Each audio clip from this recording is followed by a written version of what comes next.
ဆုံးရှုံးခြင်းဆိုတော့ငါရဲ့ဘဝမှာမရှိတော့ဘူး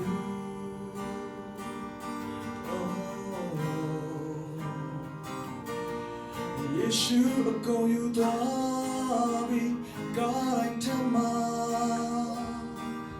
သူပေးစခဲ့ပြီး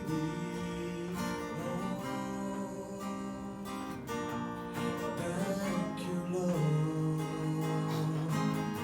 ဘဝတစ်ခုကိုသူပြန်စားပေး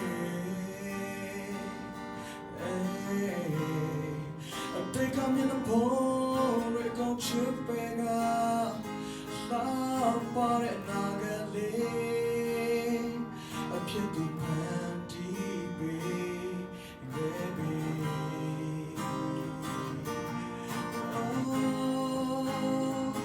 Jesus တဲ့ဆိုတဲ့စကားလေးတစ်ခုတည်း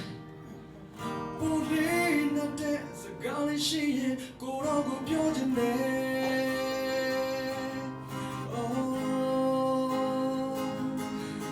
ကိုယ်တော်က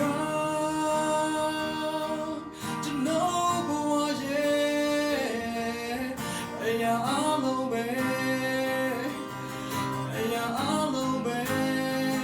ကျေးဇူးတင်တဲ့ဆိုတဲ့စကားလေးကိုတည်း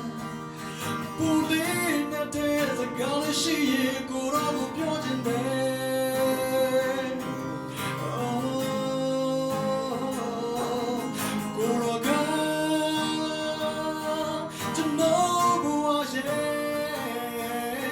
အရာအလုံးပဲအရာအလုံးပဲ